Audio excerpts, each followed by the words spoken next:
Hello everyone, welcome to knowledge junction. तो ये जो क्वेश्चन सीरीज़ है बहुत इंपॉर्टेंट है उन लोगों के लिए जो एनटीपीसी की प्रिपरेशन कर रहे हैं। इसमें हम प्रीवियस ईयर क्वेश्चन को डिस्कस करने वाले हैं जो कि 2016 का पेपर है।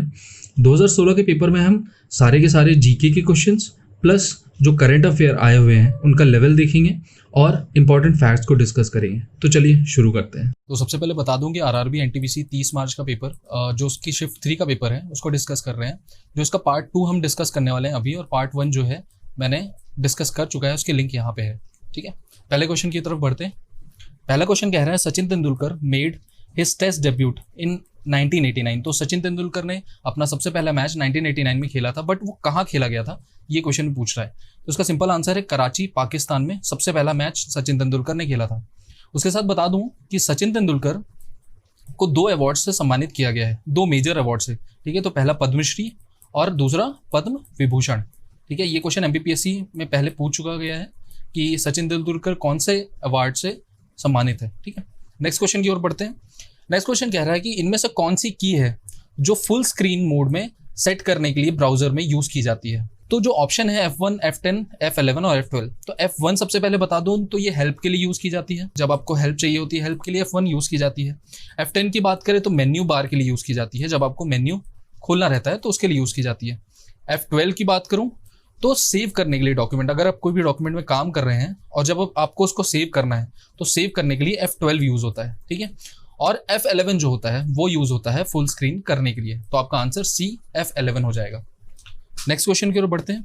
तो the test known for diagnosing HIV। ठीक है, कौन सा टेस्ट यूज होता है HIV एड्स। ठीक है, एड्स का full form acquired immune deficiency syndrome. तो जो टेस्ट किया जाता है उसका नाम है एलिसा टेस्ट। ठीक है, एलिसा टेस्ट, वैसे एलिसा का फुल फॉर्म जल्दी पूछा नहीं जाता, बट स्टिल इसका फुल फॉर्म होता है एंजाइम लिंक्ड इम्यूनोसॉर्बेंट एरे। उसके बाद पैप्समेयर टेस्ट किस लिए किया जाता है, तो पैप्समेयर टेस्ट कैंसर डिटेक्ट करने के लिए किया जाता है, और मेंटॉक्स टेस्ट टीबी के लिए किया जाता है, टीबी डिटेक्ट करने के लिए किया जाता है। डीएनए टेस्ट आपको पता है, डीएनए टेस्ट ब्लड रिलेशन निकालने के लिए किया जाता है।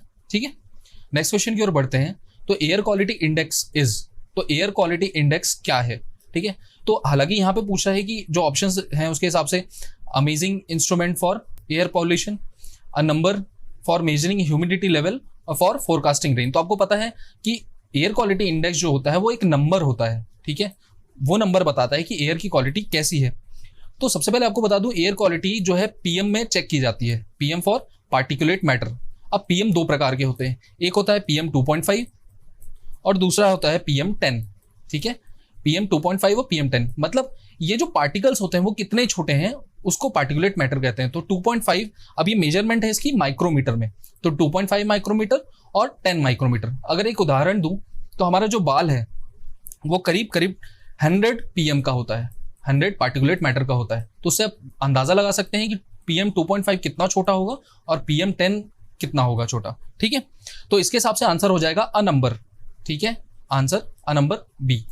नेक्स्ट क्वेश्चन की ओर बढ़ते हैं। Who serve the first deputy prime minister of India. तो आपको पता है जो डेप्यूटी प्राइम मिनिस्टर की पोस्ट है वो कॉन्स्टिट्यूशन में लिखी नहीं गई है कहीं, मगर पॉलिटिकली हम डेप्यूटी प्राइम मिनिस्टर की पोस्ट दे सकते हैं। तो इस हिसाब से पहले हमारे डेप्यूटी प्राइम मिनिस्टर कौन थे, तो वो थे सरदार वल्लभ भाई पटेल। ठीक है, इनको आपको पता है कि सरदार की उपाधि किसने दी थी, तो बारदोली की महिलाओं ने सरदार की उपाधि इन्हें दी थी। अब अगर बात करें सी राजगोपालाचारी की, तो C Rajagopalachari last governor general of India थे, मतलब सबसे आखिरी के जो governor general of India, independent India के पहले सबसे आखिरी गवर्नर जनरल थे। उसके बाद अगर मैं बात करूं मोरारजी देसाई की, तो मोरारजी देसाई हमारे चौथे प्राइम मिनिस्टर थे जो 1977 से 79 के बीच में पदस्थ थे। ठीक है, ये जनता पार्टी की पहली बार सरकार आई थी, आपको याद होगा जब इमरजेंसी लागू हुई थी 1975 से, उसके बाद कांग्रेस से सरकार गिरी थी और जनता पार्टी की सरकार आई थी। ठीक है, इन्हीं के समय हमारा 42nd कॉन्स्टिट्यूशन अमेंडमेंट होता है। ठीक है, 42nd कॉन्स्टिट्यूशन अमेंडमेंट जिसके साथ हमारी फंडामेंटल ड्यूटीज जुड़ी हुई है। आपको लास्ट वीडियो में याद होगा कि मैंने बोला था कि कौन से आर्टिकल में फंडामेंटल ड्यूटीज जो जोड़ा गया है, तो उसका आंसर था 51A में जोड़ा गया था। ठीक है, 42nd अमेंडमेंट 1976 में किया गया था। ओके, अब इसके बाद बात करूं तो के कामाराज की, तो के कामाराज को किंग मेकर कहा जाता था। ठीक है, अगर आपको याद हो तो मेडाइवल हिस्ट्री में आपने सैयद ब्रदर के बारे में पढ़ा होगा, सैयद बंधु या सैयद ब्रदर्स के बारे में, जो राजा को गिराने या उठाने में मदद करते थे। वैसे ही के कामाराज थे। ठीक है, जो इंदिरा गांधी के समय थे, इन्होंने मदद की थी लाल बहादुर शास्त्री की प्रधानमंत्री बनने में और इंदिरा गांधी की हेल्प की थी, ठीक है, प्रधानमंत्री बनने में। जब आप मॉडर्न हिस्ट्री पढ़ेंगे तो इनका नाम बहुत फेमस है और बहुत बार आता है। नेक्स्ट क्वेश्चन की बात करें, सेक्युलरिज्म मीन्स, ठीक है, पंथ निरपेक्ष का क्या अर्थ होता है? तो देखिए हमारा जो भारत है, हमारा जो भारत राज्य है वो सेक्युलर है, यानी पंथ निरपेक्ष। इसका मतलब होता है कि हमारे भारत में अपना धर्म की उपासना करने की स्वतंत्रता है, मतलब फ्रीडम ऑफ रिलीजन है, ठीक है। ये हालांकि पहले हमारे कॉन्स्टिट्यूशन में नहीं था secularism word. Secularism word 42nd amendment के साथ हमारे कॉन्स्टिट्यूशन में जोड़ा गया, जिसकी मैंने पहले भी बात की है, और इसके साथ ही प्रियम्बल में इंटीग्रिटी वर्ड को भी जोड़ा गया था, ठीक है। आपको याद रखना है कि हमारे प्रियम्बल में सिर्फ एक बार कॉन्स्टिट्यूशनल अमेंडमेंट हुआ है, तो इसका आंसर हो जाएगा freedom of religion and worship, D. Next question है, national science day falls on. तो नेशनल साइंस डे सेलिब्रेट किया जाता है 28 फेब में। तो ये डेट याद रखना इसलिए आसान हो जाता है क्योंकि आखिरी दिन है महीने का, फरवरी जो होती है छोटी होती है, इसके बाद 29 आती है हर 4 साल में, आपको पता है। तो 28 जो फेब है वो साइंस डे के रूप में मनाया जाता है। नेक्स्ट क्वेश्चन की बात करते हैं, after 9/11 tragedy the rebuild world trade centre complex now New York is called edge. तो ये पूछ रहा है कि वर्ल्ड ट्रेड सेंटर जो गिरा दिया गया था 9/11 में, उसको अब क्या कहते हैं, उस जगह को अब क्या कहते हैं? तो उसके 2 नाम है, देखिए।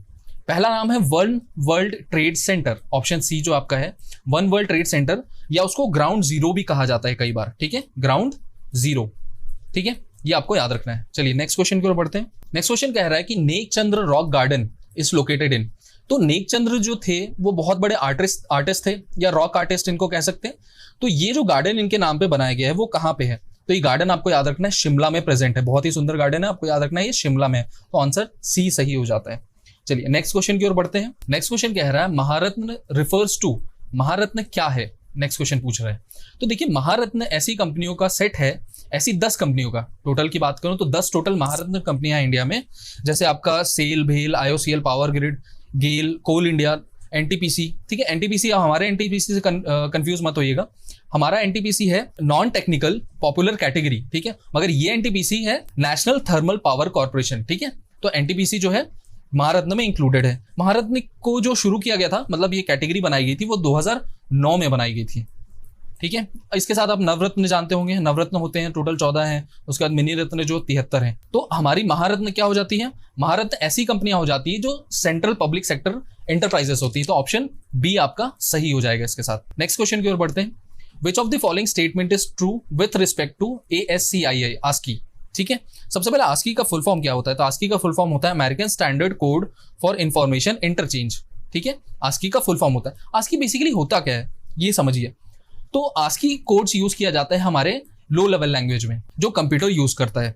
इसमें होता क्या है, जो हमारे कीबोर्ड्स होते हैं, ये आस्की का जो टोटल नंबर होता है 0 से 127 तक का होता है। अब हमारे कीबोर्ड में 127 कीज होती हैं, ठीक है, उससे ज्यादा भी होती है कभी कभार, वो फंक्शन की अलग होती है, बट ये जो कीज होती हैं ये कंप्यूटर की लैंग्वेज में होती हैं। आस्की कोड्स जो होते हैं कंप्यूटर की लैंग्वेज में होते हैं। तो जो भी हमारे कंप्यूटर से जुड़े हुए इक्विपमेंट्स हैं, जैसे कि माउस, कीबोर्ड, तो ये सब आस्की कोड का यूज करते हुए इंफॉर्मेशन इंटरचेंज करते हैं, ठीक है। जैसे एग्जांपल दूं तो ए को हम 97 से रिप्रेजेंट करते हैं आस्की कोड में, डिलीट को हम 127 से रिप्रेजेंट करते हैं आस्की कोड में। तो इसका आंसर क्या हो जाएगा कि ये कोड है, तो अ चार्ट इन कोड सिस्टम, ओके। तो नेक्स्ट क्वेश्चन की ओर बढ़ते हैं। The first Olympic games where held in, बहुत ईजी क्वेश्चन है, आपको पता है पहला ओलंपिक गेम खेला गया था कहाँ पे? ग्रीस में खेला गया था। इसके बाद बता दूंगी अभी रिसेंट करंट अफेयर से जोड़ के अगर देखें तो 2021 का जो ओलंपिक्स होने वाला है वो टोक्यो में होने वाला है। ये पहले आपका 2020 में होने वाला था, क्योंकि मगर कोरोना वायरस के कारण इसको पोस्टपोन कर दिया गया और 2021 में रख दिया गया। उसके बाद 22 का बीजिंग में और 24 का पेरिस में होने वाला है। इन चीजों को याद रखिएगा। अच्छा, ऐसे पहले इंडियन कौन थे जिन्होंने ओलंपिक में गोल्ड जीता था? ठीक है, याद रखिएगा वर्ड गोल्ड। तो अभिनव बिंद्रा ऐसे व्यक्ति हैं जिन्होंने सबसे पहली बार ओलंपिक्स में गोल्ड जीता था इंडिया के लिए। नेक्स्ट क्वेश्चन की बात करें, name the Indian who became CEO of Google in 2015। तो ये 2015 का करंट अफेयर का क्वेश्चन है। सिंपल सा आंसर है इसका सुंदर पिचाई, ठीक है। उसके बाद सत्या नडेला की बात करें तो ये माइक्रोसॉफ्ट से जुड़े हुए हैं। साइरस मिस्त्री की बात करें तो ये टाटा से जुड़े हुए हैं, टाटा फर्म के। विशाल सिक्का की बात करें तो इन्फोसिस से जुड़े हुए हैं, ठीक है। नेक्स्ट क्वेश्चन की बात करते हैं, the periodicity of the Commonwealth game is, मतलब कॉमनवेल्थ गेम हर कितने साल के बाद होता है? तो ये सिंपल है, हर 4 साल के बाद होता है। कॉमनवेल्थ का मतलब क्या होता है? इंग्लिश द्वारा कॉमनवेल्थ की स्थापना की गई थी। कॉमनवेल्थ वो कंट्रीज होती हैं जो जहां पे इंग्लिश ने रूल किया था। इसको स्टार्ट किया गया था 1930 में, जो सबसे पहला कॉमनवेल्थ था। उसके बाद जो लास्ट कॉमनवेल्थ हुआ है वो 2018 में हुआ है, ठीक है। कहाँ हुआ था? गोल्ड कोस्ट, ऑस्ट्रेलिया में, ठीक है। ये करंट का क्वेश्चन बन जाता है। गोल्ड कोस्ट ऑस्ट्रेलिया में हुआ था।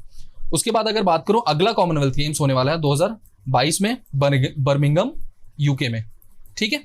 नेक्स्ट क्वेश्चन की बात करें, cricket World Cup 2023 schedule to be host by, तो 2023 में जो वर्ल्ड कप होने वाला है वो होस्ट करेगा इंडिया, ठीक है। क्रिकेट वर्ल्ड कप की बात करें। नेक्स्ट क्वेश्चन की ओर बढ़ते हैं।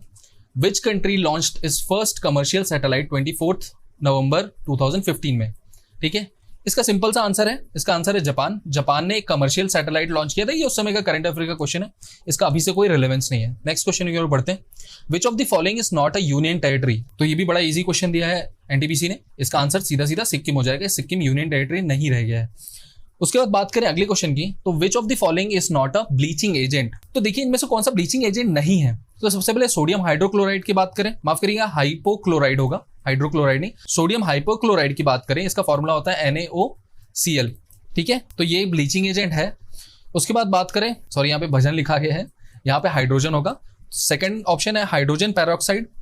हाइड्रोजन पेरोक्साइड आपका एंटीसेप्टिक के रूप में यूज होता है। इसका फॉर्मूला है H2O2, ये ब्लू कलर का होता है और ये भी एक ब्लीचिंग एजेंट है।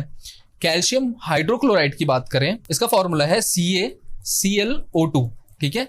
इसको भी ब्लीचिंग के लिए यूज होता है, ये सबसे ज्यादा यूज होता है एज अ ब्लीचिंग पाउडर। मगर हाइड्रोजन सल्फाइड, ठीक है, हाइड्रोजन सल्फाइड ये आपका हैवी वाटर बनाने के लिए यूज होता है रिएक्टर्स में, ठीक है, इसका यूज किया जाता है। इसका फॉर्मूला H2S है। तो ये एक ब्लीचिंग एजेंट नहीं है, तो आपका ऑप्शन डी करेक्ट हो जाएगा, क्योंकि नॉट पूछा हुआ था।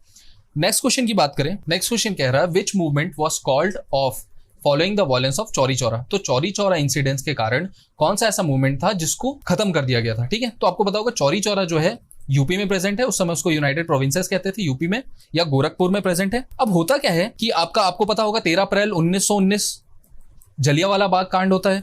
उसके बाद रॉलेट एक्ट आता है 20 मार्च 1920 में, ठीक है। इसके बाद क्या किया जाता है, इन दोनों चीज के विरोध के लिए नॉन कॉपरेशन मूवमेंट को स्टार्ट किया जाता है, ठीक है। अब इसके स्टार्ट करने के बाद 1920 में इसको 5 सितंबर 1920 को स्टार्ट किया जाता है। मगर 1922 से आते तक नॉन कॉपरेशन को हम असहयोग आंदोलन भी कहते हैं, जो गांधी जी द्वारा चालू किया गया था।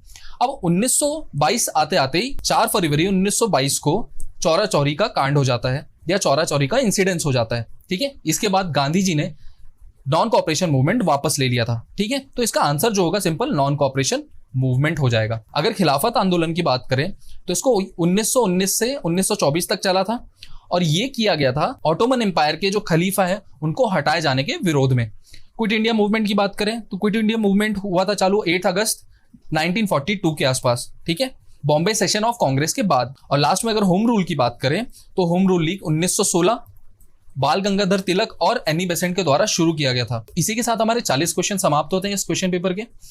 मैं आपको बता दूं कि हम 1000 सब्सक्राइबर्स पूरे करने की कोशिश कर रहे हैं, तो प्लीज अगर आपने चैनल सब्सक्राइब नहीं किया है तो प्लीज सब्सक्राइब कर लें और इस वीडियो को लाइक जरूर करें। So thank you so much for your time.